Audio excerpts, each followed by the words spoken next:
ስለ ጥንቆላ ተለያዩ መጥፎ ልምምዶች ነው የምናወራው። እንደ ቀልድ ሄደው የተሳሰሩት ነገር እሱማ ከኔ ጋር መተኛት ነው። የፈለጋችሁትን የሚፈቅድላችሁ ነገር ማለት እዚህ ፑልፒት ላይ ማጨስ ክልክል ነው ብሎ እንደመለጠፍ በአቋራጭ መክበር የምታስቡ ሰዎች ክርስቲያኖች በደንብ ኮትና ሱሪ ለብሶ እዚሁ ሀገር አለላችሁ። የትኛውም ጠንቋይ ባልና ሚስት አግባብቶ አኑሮ ያውቅ። ወገኖቼ ከዚህ ራሳችሁን ጠብቁ። እናንተ የምትፈልጉትን እንዲተነብዩላችሁ የምታደርጉ ሰዎች እግዚአብሔር ልትገል ፈልጓል ፈቃዱ ነው ከትዳርህ እንድትወጣ እያሉ የሚያወጡ አሉ። ዛሬ እግዚአብሔር ተናገረኝ የሚሉ ሰዎች ያግኝቻል። ያልገባችሁ ግን እግዚአብሔር ብሎኛል በነብዩ እንትና በኩል እንትና አግቢ ብሎ ይፈስ ያልወደደው የእግዚአብሔር ፍቃድ መሆኑን በምን አውቃለሁ? ወንድና ሴት መሆናቸው እንዴት ሰው ተጋብቶ የኖረ ሰው ፍቃዱ ነው ወይ ብሎ ይጠይቃል? ባልሽን አይቼዋለሁ ከሌላ ሴት ጋር ተኝቶ እየተባሉ እነዚህን መንግስት አይዛቸው። ቤት ከታመመ ሐኪሙ እግዚአብሔር። ጓደኝነት ላይ ያላችሁ ሰዎች ጓደኝነታችሁ በመተት የሚሰራ ሪሌሽንሺፕ ኮከብ ቁጥር ውስጥ ነው የሚገባችሁ። ጠየለ ነገር ማውራ እንዳይመስላችሁ። የእግዚአብሔርን ተቋም እኛ እንደፈለገን የምንቃኘው አይደለም። የሆነ ሰው ቤት ሲገባ ሌላ፣ የሆነ ሰው ቤት ሲገባ ሌላ አይሆን። መርሆ የእግዚአብሔር ነው፣ የማይለወጥ ነው፣ የሚሰራ ነው። ሀገር ውስጥ ይሰራል፣ ሀገር ውጭ ይሰራል፣ ገጠር ይሰራል፣ ከተማ ይሰራል። የተማረ ሰው ቤት ይሰራል፣ ያልተማረ ሰው ቤት ይሰራል። አለቀ። ማንም የያዘው ሲይዘው ግን የማይለወጥ መርሆች እንዳሉት፣ የማይነኩ ፓርቶች እንዳሉ መታወቅ አለ። ኤሌክትሪክ ሽቦ ኢትዮጵያ ውስጥ ተልጦ ስትነካውና አሜሪካን ስትነካው ልዩነት የለውም። ውጤቱ ተመሳሳይ ይይዛሃል። የመሬት ስበት ህግ እዚህ ኢትዮጵያ ውስጥ ከፎቅ ብትወረወር መሬት ይቀበልሃል። ሌላ አውሮፓ ብትሄድም ይቀበልሃል። አይቀየርም መርህ። ስለዚህ በጣም ፍጹም የሆነ ሰማያዊ ተቋም እንደሆነ ተቋሙን መረዳት ያስፈልጋል። እኛ እንደፈለገን የምናቦካው ገብተን የምንሰራው አይደለም። አንዳንድ ሰዎች ትዳሬን እሰራዋለሁ ምና ይላሉ። ትዳር ይሰራሃል እንጂ አንተ አትሰራው። አሁን ያልተግባባ ነው እዚህ ጋር። ሊሰራን እሱ ቆሟል፣ እኛ እንሰራሃለን ብለን ገባ። እሱ ደግሞ አይለወጥ፣ ሰሪ ነው፣ ገሪ ነው፣ ሰዎችን የሚለውጥ ነው፣ ሰዎችን የሚሰራ ነው፣ ሰዎችን የሚያርቅ ነው፣ ሰዎችን የሚያስተምር ነው፣ ሰዎችን የሚያበጅ ነው፣ ሰዎችን የሚቃኝ ነው እንጂ እሱን ገብተን እኛ መቃኘት አንችል። በመሰለኝና ደሳለኝ ቤታችን እንመራለን የምንል ሰዎች ከንቱ ነው የምንሆን። ብዙ ሰው ያላወቀው ነገር ከመርህው ጋር ከእግዚአብሔር ጋር እየተጣላ እንደሆነ አላወቀም። ከሚስቱ ጋር ነው የመሰለው፣ ከባሏ ጋር ነው የመሰላት። ከእግዚአብሔር ጋር ነው የምትጣሉ። በተለይ ያላገባችሁ ወጣቶች በደንብ ወቁት። በቃ ስለዚህ የሆነ ተቋም ውስጥ ለመግባት ስትፈልጉ እዛ ተቋም ውስጥ ለመግባትና ለመኖር ሬዲ ነኝ ወይ ተዘጋጅቻለሁ። የውሃ ዋና የማይችል ሰው ውሃ ውስጥ ዘሎ መግባት እንደማይችል ሁሉ መሾፈር የሚፈልግ ሰው ሄዶ ሹፍርና መማር እንዳለበት ሁሉ ይህንን ተቋም ገብቼ እኖርበታለሁ ብለህ ስታስብ መራቢያ አካል አይደለም ማሰብ ያለብህ። እዚህ ተቋም ውስጥ የሚያኖር ጥበብና እውቀት ይዣለሁ ወይ ብላችሁ ጠይቁ። አሁን በጣም ከንቱ የሆኑ ያሉ ቤቶች ብዙ ናቸው። ቁጥር ስፍር የለውም። የለውም። በጣም በሚያሳዝን ሁኔታ ብዙ ቤት እየፈረሰ ነው። ብዙ ቤት እየታመመ ነው። በሳምንት አንድ ቀን የምንሰራው በሳምንት 7 ቀን ሆኗል። ይሄ ትንሽ የሚመስል ጉዳይ ሀገር አልባ፣ ቤተክርስቲያን አልባ፣ ዜጋ አልባ ነው የሚያደርገን። የተወሰኑ ፖይንቶችን ነጥቦችን ነግራችኋለሁ። የምናነሳው የምንነጋገርበት ጉዳይ ስለ ጥንቆላ፣ ስለ ሐሰተኛ ነቢያቶች፣ ተለያዩ መጥፎ ልምምዶች ነው የምናወራው። የትዳሮች ጠላት ይሆን። በሚገርም ሁኔታ ብዙ ትዳሮች በጥንቆላ ተመታው። እየተጠነቆለላችሁ አትገቡምም፣ እየተጠነቆለላችሁ አትወጡ። በጣም በሚዘገንን ሁኔታ የሆኑ ጠንቋዮች አንዳንድ ሰዎች ቤት ባል ናቸው፣ መሪ ናቸው፣ ከባል በላይ ከሚስት በላይ እንደ ቀልድ ሄደው የተሳሰሩት ነገር ቤቱን እንዴት እያዋከበው እንደሆነ። መተት፣ ሐሰተኛ ነቢያቶች የተደበቁ ኪሳቸው ውስጥ እዚህ ጉያቸው ውስጥ የደባበቁት ነገር አለ። ዋሌታቸው ውስጥ የከተቱት ነገር አለ። በየመኪናቸው የቋጠሯቸው ነገሮች አሉ። እኔ ዘሌዋውያን 26:1 ከዛ ዘሌዋውያን 19:31 ተከታታይ ጥቅሶች ናቸው። ቁጥሮቹን አብረን እናያቸዋለን። እኔ እግዚአብሔር አምላካችሁ ነኝና ለእናንተ ጣዖት አታድርጉ፣ የተቀረጸውን ምስል ወይም ሐውልትን አታቁሙ፣ ሰግዱለትም ዘንድ በምድራችሁ ላይ የተቀረጸ ድንጋይ አታኑሩ። የእግዚአብሔር አንዱ ትእዛዝ ይሄ ነው። እኔ አምላካችሁ ነኝ። ምንም አይነት ነገር እንዳታደርጉ፣ ጣዖት እንዳታደርጉ። ከእግዚአብሔር አይናችሁ እንድታነሱ የሚያደርግ ጣዖት ማለት እናንተ የፈለጋችሁትን እንድታደርጉ፣ እናንተ የፈለጋችሁትን የሚፈቅድላችሁ ነገር ማለት። እናንተ ማመንዘር ስትፈልጉ ምንዝርና የሚፈቅድ ጣዖት ማለት እሱ። እናንተ የወደዳችሁትን ነገር የሚያጸድቅላችሁ ማለት። እንደሱ እንዳይሆን እንዳታደርጉ። የእናንተን ሐሳብ የሚፈጽምላችሁ ነብይ እንዳይኖራችሁ፣ የእናንተን ፍቃድ የሚፈጽምላችሁ እናንተም በፈለጋችሁት ስም ጥሩት፣ እንደሱ አይነት ጠንቋይ እንዳይኖራችሁ። እሱ ጣዖት ነው። ዛሬ በጣም የሚገርሙ አይነት ኬዞች እየመጡ የእምነት አባት ምንድነው ስራው? ጥንቆላ። ምን አረግልሻለሁ አለሽ? አስሬ ያስቀምጥልሻለሁ አለኝ። ከዛስ ምንድነው? ምሱማ ከኔ ጋር መተኛት ነው። ከዛ በኋላ ከሱ ጋር መተኛት እንዲያስጠላኝ ያደረገኝ። እንደዚህ አይነት ወርስት ነገር እየተሰማ ነው ቤተክርስቲያን ውስጥ። ይሄንን መናገር ምስባክ ላይ ቆሞ ይሄን መናገር ማለት ለኔ በዚህ ሰዓት እዚህ ፑልፒት ላይ ማጨስ ክልክል ነው ብሎ እንደመለጠፍ። መጽሐፍ ቅዱስ የሚማሩ ሰዎች በጣም በሚገርም ሁኔታ ከሀገር አቋርጠው አፍሪካ ውስጥ፣ አውሮፓ ውስጥ፣ ገጠር እና የሚሄዱ ሰዎች አሉ። ሐሳባቸውን እንዲፈጽሙላቸው የሚፈልጉትን እንዲያደርጉ ስኬት እንዲሰጧቸው የሚፈልጓቸው ሰዎች አሉ። በአቋራጭ መክበር የምታስቡ ሰዎች ክርስቲያኖች በደንብ ስሙ። ምናልባት አንስታችሁ ናይጄሪያ፣ ኡጋንዳ፣ ሱማሌ፣ ሱዳን ላትሄዱ ትችላላችሁ። ነገር ግን ኮትና ሱሪ ለብሶ እዚሁ ሀገር አለላችሁ። የተለያዩ ቁሳቁሶችን ትራሳችሁ ውስጥ አድርጉ፣ ወጣችሁ ውስጥ ክተቱ፣ ብብታችሁ ውስጥ ክተቱ፣ ደረት ኪሳር፣ ኋላ ኪሳር እየተባላችሁ የምትቀልዱ ሰዎች፣ እንዲህ አይነት ጨዋታ ውስጥ ያላችሁ ሰዎች ጠባችሁ ከእግዚአብሔር ጋር። ቤትና ኑሮ ትዳር ብላችሁ የገባችሁበት ውስጥ ይሄ አይፈቀድ። ምንድነው ስራቸው? ጠንቋዮች አትግባቡ ያረጓችኋል። እንዳትቀባበሉ ያረጓችኋል። ምንም የትኛውም ጠንቋይ ሰው ቤት ውስጥ ገብቶ ሰላም ሰጥቶ አያውቅ። ነገረኛ ነው የሚያደርገው። የትኛውም ጠንቋይ ባልና ሚስት አግባብቶ አኑሮ አያውቅ። አንዱ አንዱን እንዲጠረጥረው በጥርጣሬ እንዲተያዩ መድኃኒት አድርጎብሻል፣ መድኃኒት አድርጎብሃል፣ እንዲያድርጎብሻል፣ እንዲያድርጎብሻል፣ እንዲያድርጎብሃል፣ ተንኮል አስባብሃለች፣ ጎረቤትህ እንዲያድርጎ አጠማም እንደሆነው ብዙዎችን የገደለው አስማተኛ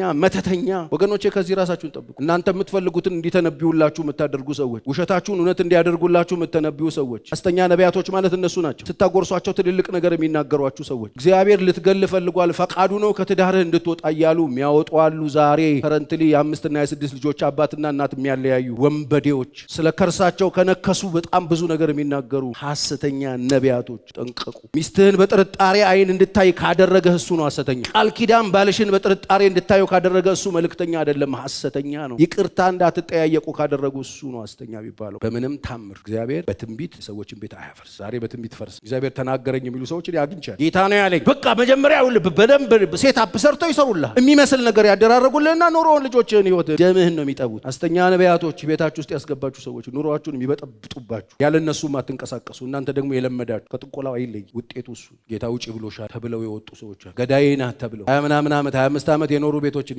ገዳይሽ ነው ገዳዬ ናት ፖይዝን አርጋባለች ልትገልህ ነው ተብለው የወጡ ሰዎች አሉ። የሌለ ነገር ማውራ እንዳይመስላችሁ። ይሄንን ትንቢት የሚናገሩ ሰዎች አሉ፣ ኮትና ሱሪ ለባሾች። የሌለ ነገር አይደለም ማውራው። ራሳችሁን ጠብቁ። ሲጀመር በትንቢት አይገባም። ትዳር ውስጥ በትንቢት አይወጣ። እግዚአብሔር እሷን አግቢ ብሎኛል እሱን አግባ። እንደዚህ አይነት ነገር ውስጥ እንዳትገቡ፣ እንደሱ እንዳታደርጉ። ወጣቶች ያላገባችሁ የገባችሁ አትወጡ፣ ሬሳችሁ ነው የሚወጣ። ተሰማችሁ ስሙ። ያልገባችሁ ግን እግዚአብሔር ብሎኛል በነብዩ እንትና በኩል ባል እንትና አግቢ ብሎኝ። እንደዚህ አይነት ቀልዶች አሉ አሁን ሀገር ላይ፣ እኛም ሀገር ተጀምሮ የተለያየ ጸሎት ቤት ተብሎ የተለያየ ገዳማት ተብሎ የዞሩ ቤታቸው እየፈረሰ ያሉ ሰዎች ቁጥራቸው ትንሽ እንዳይመስላል። መንፈስ ያልወደደውም ይሄን ሰውዬ ታዩ። መንፈሶት አልወደደውም። አባ አዎ አልወደድኩትም። እሳቸው መውደድ አለባቸው ወይ አንቺን የምታገቢው ሰውዬ? የሆነ ሰው መጥቶ እንትናን አልወደድኩትም ከሱ ጋር ያለሽን ነገር አቁሚ ስትባይ ለምንም ታቆሚ። አልወደደውም እሱ አልወደድ ምን አገባው እሱ? በመጀመሪያ ተቃራኒ ጾታ መሆናችሁን ቼክ አድርጉ። ሁለተኛ ተነጋገራችሁ መግባባታችሁን ቼክ አድርጉ። መዋደዳችሁን ቼክ አድርጉ። አለቀ። ሌላ ፈቃጅ ምናምን አያስፈልገን። የእግዚአብሔር ፍቃድ መሆኑን በምን አውቃለሁ? ወንድና ሴት መሆናችሁ የእግዚአብሔር ፍቃድ መሆኑን በምን አውቃለሁ? እምነታችሁ ተመሳሳይ መሆኑን የእግዚአብሔር ፍቃድ መሆኑን በምን አውቃለሁ? ተነጋግረን መግባባት እንችላለን ወይ? የእግዚአብሔር ፍቃድ መሆኑን በምን አውቃለሁ? ዓላማችን ተመሳሳይ ነው ወይ? ተወሰነ ፍቅር አለን። በቃ ግቡ። የተጋባችሁ ሰዎች ፈቃዱ ነው ወይ ብላችሁ የምትጠይቁት ምን ለማለት ፈልጋችሁ? የተጋቡ ሰዎች ቤት በስነ ስርዓት ተጋብተው 3 ወልደው የእግዚአብሔር ፍቃድ ነው ወይ? የእግዚአብሔር ሰው ሲጸልይ የእግዚአብሔር ፍቃዱ ነው። ሳልጸልይ እኔ እነግርሻለሁ። መጸለይ አያስፈልገኝም። ምንም መንፈስ መጥራት አይጠበቅብንም። የእግዚአብሔር ፍቃድ። እንዴት ሰው ተጋብቶ የኖረ ሰው ፍቃዱ ነው ወይ ብሎ ይጠይቃል? ፍቃዱ አይደለም ተባልኩኝ ይላል። ወገኖቼ ወደ ልባችሁ ተመለሱ። ባልሽን አይቼዋለሁ ከሌላ ሴት ጋር ተኝቶ እየተባሉ የጌታ ሰው እውነትን ነው አሜን አንተ ነገርከኝ ሄዳ ይሄ ሰው ያላትን ነገር ጌታ እኮ ነው የተናገረኝ ስታመነዝር ብለው ቤት ቢበጠብጡ ኦልሬዲ እኮ ይሄ እኮ በቃ ሌባ እኮ ተኝቷል ከሌላ ሰው ጋር።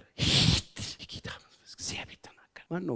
እግዚአብሔር እንደዚህ አይነት ወረኛ ነው ያላችሁ ማለት። እግዚአብሔር 6 ነገርን ይጠላል። 7ኛውን ግን ነፍሱ አጥብቃ ትጸየፈዋለች። በወንድማማች መካከል ምንም ይዘራው ይኸውላችሁ። እግዚአብሔር በጣም አጥብቆ የሚጠላው ነገር ቢኖር ይሄ የሚያለያዩ ሰዎች፣ ጠብ የሚዘሩ ሰዎች። እግዚአብሔር በጣም የሚጠላው መለያየት፣ ጠብን የሚዘሩ ሰዎች፣ ሐሜትን በሰዎች መካከል የሚዘሩ ሰዎች። እግዚአብሔር የሚጸየፈው ነገር በምድር ላይ ጥንቆላ ነው፣ መተት ነው፣ አስማት ነው፣ ሐሰተኛ ነቢያትን ነው። ወገኖቼ ከሐሰተኛ ነቢያቶች ተጠበቁ። ትልልቅ ሆናችሁ ትንንሽ ሆናችሁ ተጠበቁ። ስራችሁ የሚሉ ትንሽ ፍራንክ ካገኛችሁ ይመጣሉ። ስልጣን ስትይዙ ይመጣሉ። ግፍ ነው የሚያሰሯችሁ። ደም ነው የሚያስፈስሷቸው። ራይ የላቸውም። ጨካኞች ናቸው። የሰይጣንን ሐሳብ ነው የሚያገለግሉት። የእግዚአብሔርን ነገር ሰዎች እንዳይሰሙ ልባቸውን የሚይዙ ማለት አሉ። ዛሬም በአመጻቸው ሰዎች እንዲቀጥሉ የሚያደርጉ እግዚአብሔርን ሰምተው ሰዎች እንዳይመለሱ ተው አትስማ የሚሉ አሉ። በዘመናት መካከል ነበሩ፣ ዛሬም አሉ። ባልና ሚስት በተንኮል እንዲተያዩ የሚያደርጉ፣ በጥርጣሬ እንዲተያዩ የሚያደርጉ፣ ሚስት የሰራችውን ባል እንዳይበላ የሚያደርጉ።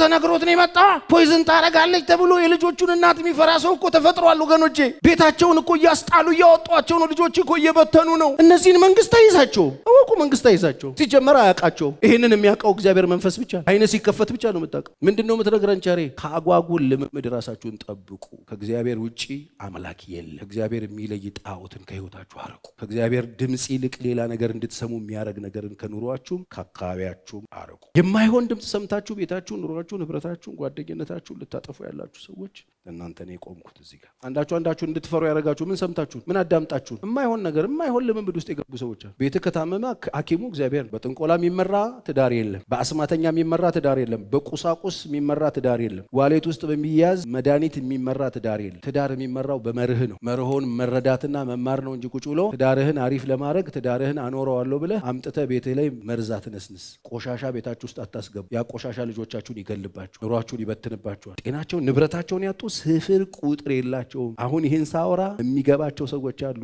በቀጥታ ይህን እየሰማችሁኝ ያላችሁ ሰዎች ራሳችሁን ጠብቁ። ጓደኝነት ላይ ያላችሁ ሰዎች ጓደኝነታችሁን ጠብቁ። በመተት የሚሰራ ሪሌሽንሽፕ የለም። ወደ አንቺ ይጎተታል ተብሎ በመስተፋቀር የሚሰራ ነገር የለም። የፍቅር ቋንቋን ወቅ በክብር ያዝ። አንቺም እንደዚሁ ግንኙነታችሁ ላይ ስሩ። መንፈሳዊ ሁኑ፣ ጸልዩ፣ ጨዋ ሁኑ። አንዳችሁ ለአንዳችሁ አክብሮትና ፍቅር ይኖራችሁ። ከዚህ ውጪ ከሌጋ ሄጄ እዚህ ገዳም ገብቼ እዚህ ጉድጓድ ገብቼ እዛ ሰፈር ሄጄ እዚህ ቤት አስመጥቼ ቤቴንና ኑሮዬን ትዳሬን አሳይሃለሁ አሳይሻለሁ የምትሏቸው ነገሮች ሁሉ እግዚአብሔር ይጸየፋቸዋል። ከአጋንንት ናቸው። የእግዚአብሔር አይደሉም። ህይወታችሁን፣ ኑሯችሁን፣ ዘመናችሁን፣ ዘላለማችሁን ትቀማላችሁ። ይሄንን ልናገር ነው የቆምኩት። ከሰማችሁኝ ይሄን ስሙና ተለወጡ። አጓጉል ለማመድ ጥንቆላ የለመዳችሁ ሰዎች እየሄዳችሁ ጋዜጣ የሆነ ነገር ምናምን እያላችሁ በቀን የምታምኑ ሰዎች የማይሆኑ ነገር በዚህ ዘመን ጥንቆላን ህይወታችሁ አድርጋችሁ ኮከብ ቆጠራ ውስጥ ነው የገባችሁ ሰዎች። በአዲስ ኪዳን ኢየሱስ መጥቶ ሞቶ እንዲያጽናናን፣ እንዲመክረን፣ እንዲያስተምረን፣ እንዲመራን መንፈስ ቅዱስን ሰጥቶ የእግዚአብሔር ቃል ቤታችን ቁጭ ብሎ መመሪያችን እያለ ይሄንን ወደዛሽ ቀን ጥረን እንዴት ኮከብ ትቆጥራላችሁ? እንዴት ቀናትን ደምራችሁ ቀንሳችሁ ጨዋታ ትጫወታላችሁ? የእግዚአብሔር መንፈስ እኮ ሊመራን ነው የመጣው። ወደ እውነት ሁሉ የሚመራን የእግዚአብሔርን ፍቃድ የሚያስተምረን፣ ጽድቅን የሚያስተምረን፣ ቅድስናን የሚያስተምረን፣ ኢየሱስን የሚያብራራልን እናንተ ውስጥ እንዲኖር እግዚአብሔር የሰጣችሁ መንፈስ አውጥታችሁ ለምን ሸጣችሁ? ለምን ጣላችሁ? ለምን ለሆነ ሰው ሰጣችሁት? ሪሞት ይዞ ሰው እንዴት እንዲመራችሁ ፈቀዳችሁልን? አዲስ ኪዳን በእግዚአብሔር መንፈስ ተመሩ። ይሄ ነገር የእግዚአብሔር ነው የእግዚአብሔር አይደለም ለማጣራት መጽሐፍ ቅዱስን ቼክ።